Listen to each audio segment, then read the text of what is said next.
A Destruição do Marxismo Cultural, Pablo Marçal. Este é um trabalho de análise literária e não reproduz as opiniões e pontos de vista do autor, e nem dispensa a leitura da obra original. Pode ainda conter ilações, comparações ou exemplificações para com a política do dia, cultura ou eventos atuais. Pablo Henrique Costa Marçal é nascido em Goiânia, Brasil. É empresário, palestrante motivacional, influenciador digital e pretendente à carreira política. É autor de vários livros sobre desenvolvimento pessoal, liderança, marketing e vendas. Sobre o livro, este teve também a participação de outras 4 pessoas, além de Pablo Marçal. O juiz de direito Dr. William Fabian, do médico Dr. Juliano Marçal, do advogado Dr. Cristóvão do Espírito Santo e da jornalista Akíria Patrícia. O assunto é a revolução cultural promovida pela nova esquerda a partir e pelos métodos da Escola de Frankfurt, de Antônio Gramsci, na América Latina, sobretudo pela ação do Foro de São Paulo, que repercute os planos e ideias de causar ruptura social pelo método de penetrar na cultura e disseminar propaganda e crenças que corrompam a moral, a religiosidade e os valores tradicionalmente aceitos e praticados pela sociedade. E com isso, conduzir as pessoas a uma aceitação do próprio marxismo nas áreas também econômica e política. A obra em si não é um arrazoado filosófico profundo e rebuscado. É uma introdução ao tema e serve como um primeiro contato e ponto de ignição para acender as chamas do interesse e motivar o público a buscar mais conhecimento e se despertar totalmente. E só pessoas conscientes e dotadas de saber podem frear e impedir a tomada do Brasil pelos maus brasileiros, para fazer uso aqui do termo usado pelo jornalista e arquiteto Percival Pugina. E Marçal começa com uma exposição do texto bíblico de Gênesis, onde relata o desfecho entre Caim e Abel, em que Caim mata seu irmão e é expulso da presença de Deus. E a analogia que faz é que, ao rejeitarmos Deus, nos tornamos imitadores de Caim. Desenvolvemos conhecimento, mas morremos espiritualmente. Caim estava apto a subsistir. Tinha adquirido habilidades criativas para viver em qualquer parte da terra, e assim o fez. Mas a consequência da sua oposição a Deus tirou dele a oportunidade de comunhão espiritual com o Criador. Nas palavras de Pablo Marçal, fomos também convertidos em brilhantes técnicos, contudo, sem a alma. Criamos uma civilização sem Deus, escreve ele, e contaminamos todo o conhecimento, a intelectualidade, com a maldição do vazio divino. E o autor então aponta um ponto marcante aonde isso mais se evidenciou nas eras mais recentes e chega no pós-Idade Média. Dali, segundo sua linha de raciocínio, o ser humano se tornou racionalista, meticuloso e egocêntrico ao nível de se convencer de que não precisava mais de Deus, de que podia expulsar a religiosidade e a fé para os livros de fábulas e mitologia. E essa grande ruptura teve seu epicentro no século XVII, após os 10 séculos da Idade Média. E na Idade Média, por outro lado, entre o século V e século XV da era cristã, desenvolveu-se muito conhecimento natural e espiritual. Foram fundadas as primeiras universidades, hospitais, invenções científicas, técnicas de pintura, construção civil, metalurgia, diagnóstico médico, aparelhos astronômicos e de navegação. Enfim, como não é o objetivo do livro, Marçal não entra aqui nos detalhes, mas eu recomendo para isso a obra Como a Igreja Católica Construiu a Civilização Ocidental, de Thomas Woods, que traz inúmeras questões sobre o período da Idade Média que ressaltam o nível de conhecimento científico produzido naquela época, ao mesmo tempo que seus promotores estavam em busca de comunhão com Deus, aliando o natural ao espiritual. Ciência e fé não eram dissociáveis, estavam ligadas à própria razão divina, a origem de todo o saber, registra o autor. Durante aqueles séculos, e é outra constatação, um dos propósitos era transformar o homem em um ser inteiro, inteligente, observador, mas ciente de sua relação e origem divinas. Ele cita Santo Agostinho e São Tomás de Aquino como exemplos de que, na época, buscava-se conhecimento, racionais e respostas para as questões e problemas profundos sobre a vida, sobre a mente humana, os desafios futuros e o ser, o existir. Mas além deles houveram São Anselmo de Cantuária, Roger Bacon, São Boaventura, Bernardo de Claraval, etc. Todos dotados de grande saber técnico e científico, além de um espírito devotado a Deus.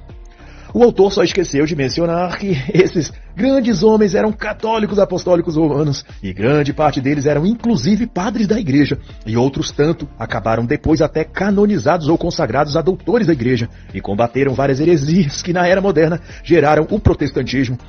Mas esse não é o foco de Marçal, então ele vai enfatizar a mudança de paradigma ocorrida desde o século XII, quando a Universidade de Paris começou a sistematizar e dividir suas faculdades, lançando as sementes do racionalismo e do idealismo. Na prática, estava se instaurando a separação entre razão e fé. o que mais tarde serviu de palco para pensadores modernistas ateus fazerem seus truques e malabarismos para enganar os públicos e tirar deles a fé em Deus com linguagens persuasivas e psicologia das massas, mas chamando isso de ciência e filosofia. Marçal entendia assim e elenca alguns desses. René Descartes, talvez o pai da filosofia moderna, qual visão idealista e racionalista era que Deus ou a fé eram ideias, abstrações religiosas que poderiam ser válidas, mas no campo separado da ciência e investigação científica. Daí veio Kant e incrementou, filosofando que a razão estava no ser humano, na sua mente e capacidade analítica, e a religião e crença em Deus eram apêndices desnecessários, herança de umidade das trevas e da ignorância. Se Descartes ainda manteve o status da religião, mas separando-o apenas da ciência, Kant, por sua vez, inovou acusando a religião de ser algo desnecessário e inútil. E foi desse conjunto de pressupostos que surgiu a ideia de que Deus estava morto, depois adotado por Nietzsche. Mas o mais pérfido de todos, mas consequência deles, foi Karl Marx. Até então, o pensamento da época relegava Deus como ingenuidade ou deficiência cognitiva de quem nele cresce e professasse ser religioso. Mas Marx inaugurou um tipo de rejeição a Deus que envolveu considerar a fé cristã um mal que precisava ser combatido e destruído. Marx corporificou a doutrina do anticristianismo, uma antifé que combatia a crença cristã e tenta impedi-la de existir e se expressar. Ele comparou a religião a uma droga e, como tal, necessitava ser extraída dos usuários, a sociedade no caso, para que as pessoas vivessem saudáveis e felizes. É por isso que a militância marxista odeia tanto o cristianismo. É porque seu ídolo Karl Marx lhes enfeitiçou com o ódio a Deus. O mesmo que Lúcifer teve e tem por Deus Criador, por não ter conseguido tomar o trono do Altíssimo. Mas, porém, sobre Marx, em lugar de Deus ele colocou o Estado. E em lugar da espiritualidade deu aos seus seguidores a igualdade como conceito e esperança. E o anseio ou promessa de viver no paraíso, a nova Jerusalém celestial que Cristo promete ao seu povo. Karl Marx, o profeta dos iludidos, prometeu às comunas socialistas, lugares onde todos vivam sem posse, sem propriedade, sem família e compartilhando tudo voluntariamente. Onde o sexo é liberado em todas as formas, os filhos não pertencem a ninguém e são criados por todos coletivamente. Onde não há religiões e o governo, um líder soberano, distribui a comida e determina o que todos devem pensar, comer ou fazer de suas vidas. E de acordo com Marx, isso será o paraíso. E se o cristianismo tem o próprio Satã como inimigo de Deus e da humanidade, Karl Marx elegeu o capitalismo como grande vilão e responsável por todos os males que existem. Mas o raciocínio do autor é que devido aos fracassos e inconsistências do comunismo, aonde quer que ele tente ser implantado, aprove a certas elites plutocratas intermediar os conceitos marxistas de coletividade, igualdade e ausência de propriedade privada, dentre outros, para torná-los mais palatáveis ao público ocidental. E com isso decidiu-se que a Organização das Nações Unidas, a ONU, seria o oráculo a distribuir as crenças ideológicas promulgadas por Marx, mas com uma roupagem leve e mais simpática. Mudou-se então a embalagem para vender o mesmo produto. Empossada então de poderes políticos e burocráticos, essa instituição proliferou mesmo o ódio ao cristianismo e sonho de paraíso na terra, mas sem o uso dos jargões socialistas. A nova cara da mesma velha doutrina recebeu o nome de globalismo e se apresentou como a nova promessa de salvação. Ao ouvir seu chamado, progressistas de toda parte se aliaram às agendas da ONU e aonde quer que se escute termos como Agenda 2030, Agenda 21, Agenda Verde, Agenda Climática, Agenda Woke ou ativismo LGBT, tenho certeza que estão sendo proferidos ou defendidos por um consórcio de comunistas e globalistas que mesclam ideias e métodos para formar o que também pode ser chamado de guerra cultural. A ideia de governo central, o desprezo à moral religiosa e a coletivização dos meios produtivos. Isso é tanto os objetivos da ONU quanto de qualquer ditador comunista em China, Venezuela, Cuba, Coreia do Norte. Assim sendo, chama-se guerra cultural porque a estratégia de derruir os valores e estrutura dos governos capitalistas não está mais na revolta armada e tomada militar do poder político, mas no patrulhamento psicológico promovido com o uso dos meios de comunicação e entretenimentos culturais. No modelo tradicional de marxismo, tentava-se cooptar pessoas para servir como soldados urbanos em luta armada contra o governo burguês e a imposição do regime socialista pela força. Mas já no método gramsciano, as pessoas não são mais formalmente convidadas e convencidas a se juntar à luta contra o capitalismo e a religião cristã. Elas são imbecilizadas e idiotizadas nas escolas. e, tornando-se estúpidas, ficam incapazes de discernir entre certo e errado, entre o que é melhor e o que é pior para elas mesmas. E com isso, aderem ao imbecil coletivo que seus professores fazem parte. Eles tornam-se marxistas mais por irradiação do que por raciocínio e análise. Seus sentimentos e emoções passam a guiá-los em lugar de o raciocínio e a razão. Se sentem uma forte emoção diante de um discurso sofista de um líder popular, aquela comoção que sentiram é tomada por eles como um indicativo divino de que aquele líder está certo no que diz, ainda que nem sequer entenderam o que o líder disse. E como o protestantismo, se me permitem dizer, interpreta os arroubos emocionais que sentem ao som de uma música ou pregação comovente como a própria voz do Espírito Santo dizendo algo a eles. Não é o conteúdo da mensagem ou do louvor em si que os convence e faz refletir, mas os sentimentos e sensações que passam neles que determinam se algo vem ou não de Deus. Eles vivem, portanto, no reino do subjetivo e da abstração. Mas como isso não vem ao caso, sob o guarda-chuva da ONU, para voltar ao assunto principal, as ferramentas e técnicas de controle social do marxismo passam a introduzirem-se em filmes, seriados, programas de TV e currículo escolar, claro. Um artista, um professor ou seu ídolo da música dificilmente gritará ao seu público: "Sou comunista, viva a revolução!", mas dirá com lágrimas nos olhinhos que é preciso amar. Que quem ama não tem tempo para julgar, para discriminar e nem para condenar ninguém por suas escolhas de vida. E por mais que isso pareça poético e moralmente elevado, na realidade é só uma blindagem psicodramática para dizer que você deve aderir e concordar com todas as práticas sexuais, consumo de drogas e abominar a religião cristã que prega contra essas coisas. Pois amar é aceitar tudo, até o que é nocivo para as pessoas e para a sociedade. A longo prazo, esse relativismo interpretativo transforma o direcionamento político, econômico e social de países inteiros e destrói as sociedades de dentro para fora. Como um verdadeiro câncer cultural. Uma doença de fato e que nomeado está de marxismo cultural, que é o fiador da guerra cultural de nossos tempos. E como exemplo dessa malignidade difundida por meio da ONU, através dos meios culturais formais, o autor cita o polêmico caso do Comitê dos Direitos da Criança, que em seu parecer instituiu que, nas escolas britânicas, o atendimento por parte dos menores de idade em cultos religiosos cristãos representava uma violação ao direito infantil, mesmo que autorizado pelos pais. A ONU então sugeriu que as crianças sejam retiradas de tais eventos religiosos, ainda que tenham a permissão dos seus pais para estarem lá, numa clara oposição à família, à autoridade dos pais e, evidentemente, ao próprio cristianismo, já que a mesma ONU não menciona o Islã ou qualquer outra religião. A norma é para ser aplicada apenas ao público cristão e contra o cristianismo. Doravante Pablo Marçal também dedica alguma reflexão e comentários ao projeto da tecnocracia e também à juristocracia, também conhecida como ativismo judicial. Isso porque ambas coisas fazem parte do pacote ideológico do marxismo cultural, que trava uma guerra contra o Ocidente. O que me leva antecipadamente a recomendar o livro de Douglas Murray, A Guerra contra o Ocidente. O autor explica que tecnocracia, no uso que ele identifica, é um sistema de organização político-social fundamentada na supremacia dos técnicos. Pessoas, em tese, muito qualificadas em respectivas áreas, dispostas a administrar a burocracia estatal através da ciência e do puro conhecimento tecnicista. Tá bom.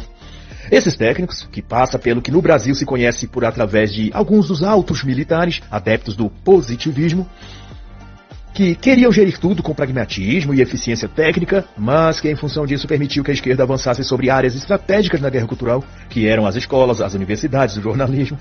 Os tecnocratas, por sua vez, não passam por voto público ou fiscalização.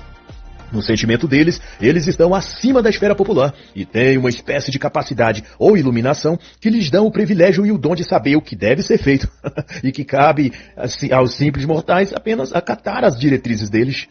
E no mesmo trilho de loucura, ou do mesmo hospício, vem também a surgir a juristocracia, que de maneira direta é a ditadura do judiciário, uma prática em que juízes, magistrados, desembargadores ou ministros passam a interpretar a lei a seu bel prazer e a decretar normas, ordens e sentenças que se cumpra os ritos jurídicos, sem que se cumpra os trâmites legais do direito, ou aqueles normatizados no Código de Leis do respectivo país. O próprio juiz se torna acusador, investigador, promotor público e até a vítima. E então aplica a justiça que ele mesmo decidiu, estando ou não prevista em lei.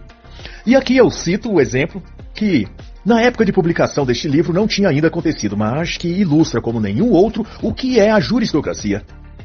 Escrever com batom na estátua de frente do STF, como fez a mãe de família, Débora dos Santos, nos atos de 8 de janeiro de 2023, pode lhe causar a condenação de até 17 anos de prisão, mesmo o réu sendo primário e não tendo foro privilegiado, tendo residência fixa e possuindo filhos menores de idade.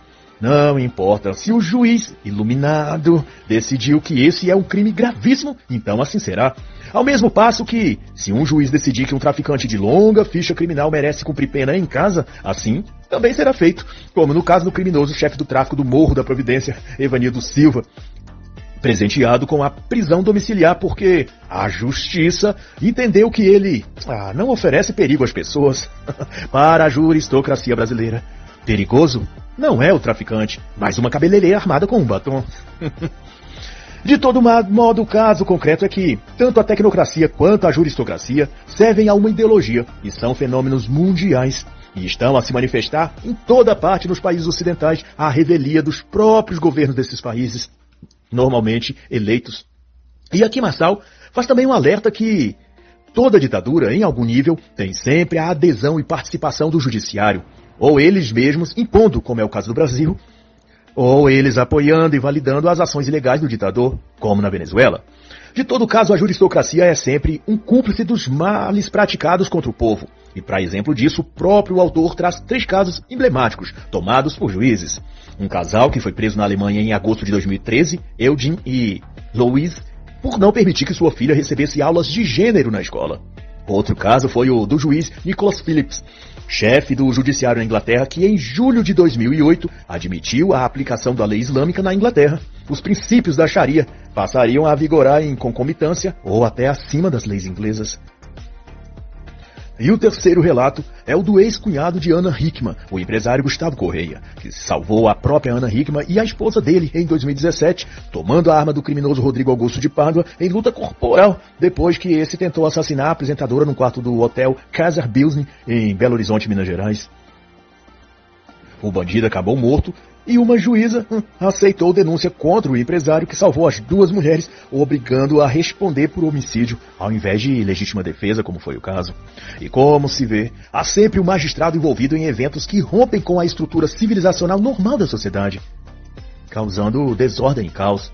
E para Marçal, é um indício mais do que claro de que a magistratura foi também capturada pelo marxismo cultural e hoje atende aos interesses dessa agenda, que tanto possui conotações marxista como globalista. Ele lembra, por fim, que em todos os países comunistas como Cuba, Venezuela, Coreia do Norte ou Rússia e China, com sua forma particular de ditadura, possuem magistrados, juízes ou uma corte jurídica em pleno funcionamento. E em todas elas os juízes agem como braço e apoio aos caprichos do tirano. Isso quando não a própria corte é o tirano, como no Brasil, volto a dizer. Ditaduras também são construídas com o auxílio de juízes, advogados e promotores, conclui ele. E da minha parte, deixo então a indicação, para que não reste dúvidas, das excelentes e esclarecedoras obras Ministério Público para Rir e Chorar e Globalismo e Ativismo Judicial, ambos do promotor público Márcio Luiz Chila. E é claro, já consagrado, Sereis como Deuses, o STF e a Subversão da Justiça, organizado pela doutora Cláudia Piovesan. Em outro capítulo, Marçal dedica a falar do islamismo. Isso porque, na concepção dele, e provada pelos fatos que diariamente vemos repercutidos na TV, o Islã é tratado com muita adulação e benevolência pela imprensa e líderes políticos em todo o Ocidente, o que remete ao óbvio de que o globalismo e comunismo tendem a apoiar todo e qualquer empreendimento militar, político ou ideológico que se proponha a perseguir e recriminar o cristianismo e os valores ocidentais. E como assim faz o islamismo, jurando acabar com os cristãos numa guerra mundial, então os comunas aliam-se naturalmente a eles.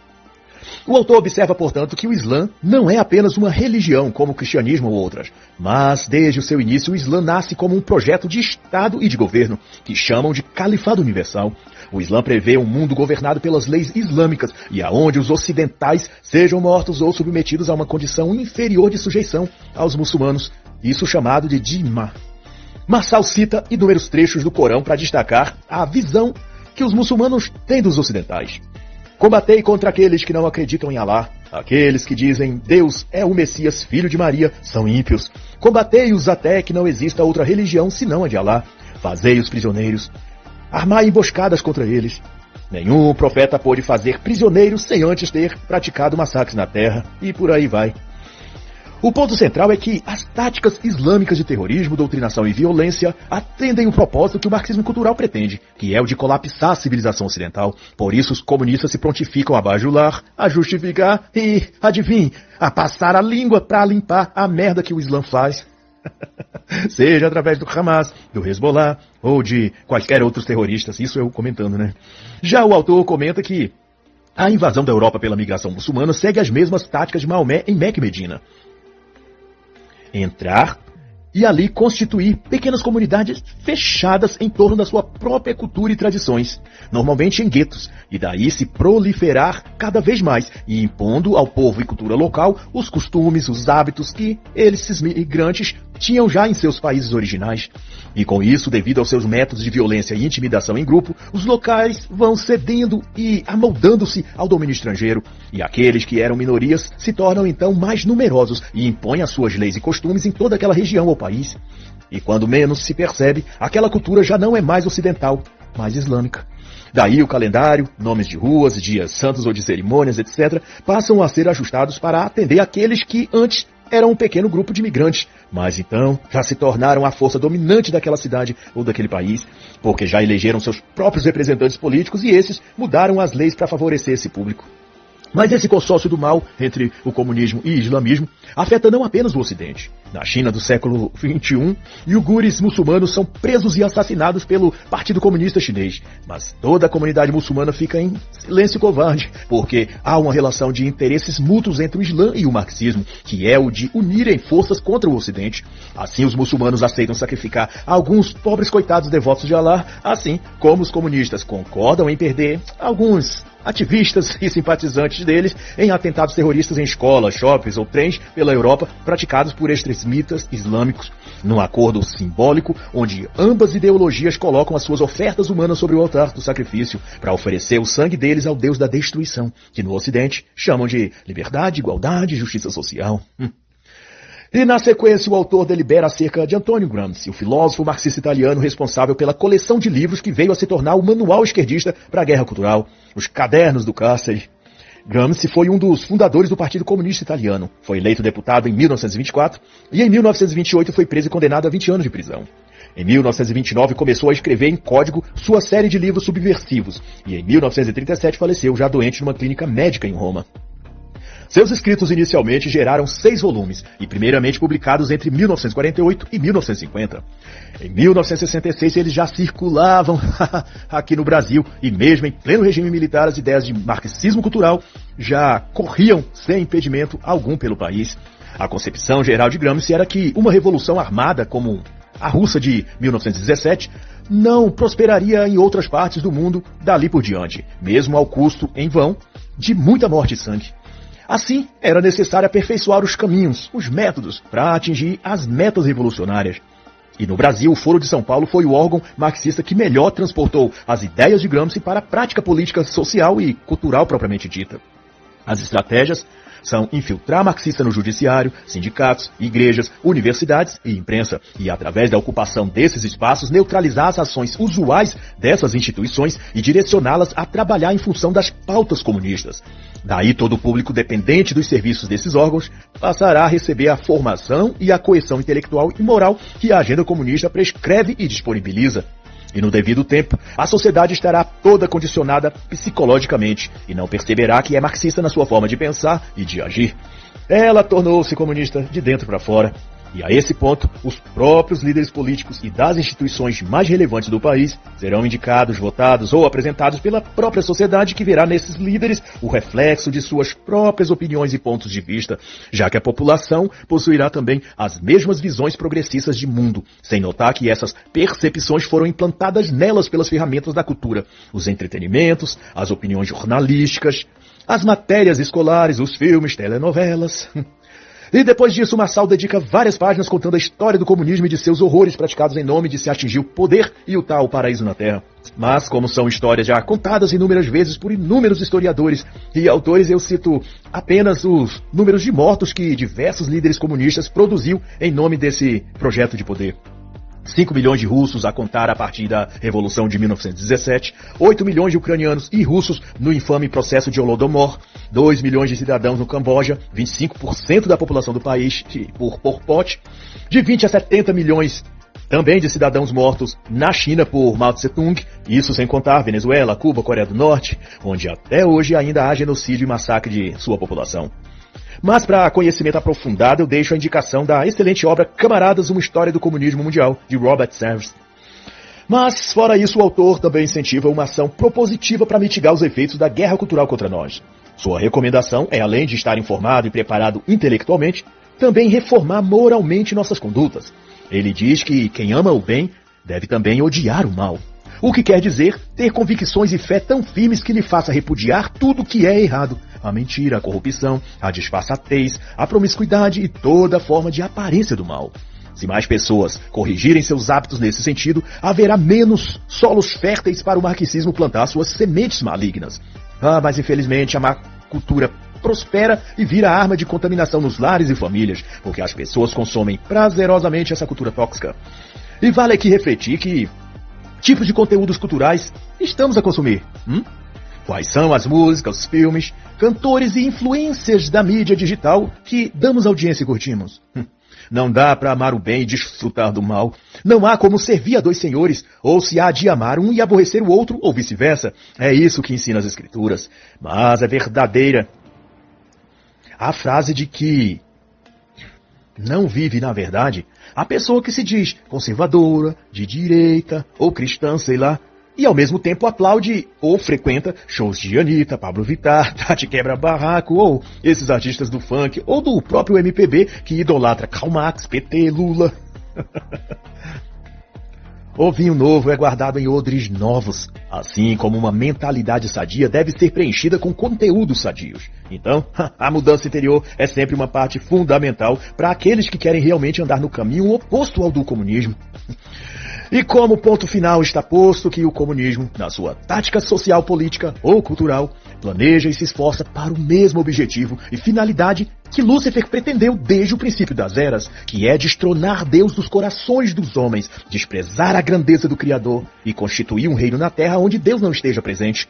A revolução do querubim ungido, a estrela d'alva, que arrastou 1/3 dos anjos do céu com ele e lutou contra Miguel e seu exército, tinha essa finalidade.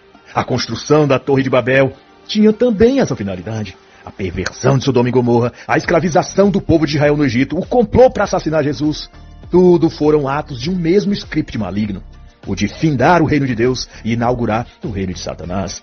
E nesses tempos o diabo usa as armas do comunismo, do globalismo, da ideologia de gênero e de tudo que pode para destituir dos corações e mentes a presença de Deus e a vontade de servi-lo. E em lugar, estabelecer um trono para o inimigo de Deus, o anticristo. Assim, há um sentido espiritual no marxismo cultural, que em termos proféticos é o movimento da luta entre o bem e o mal.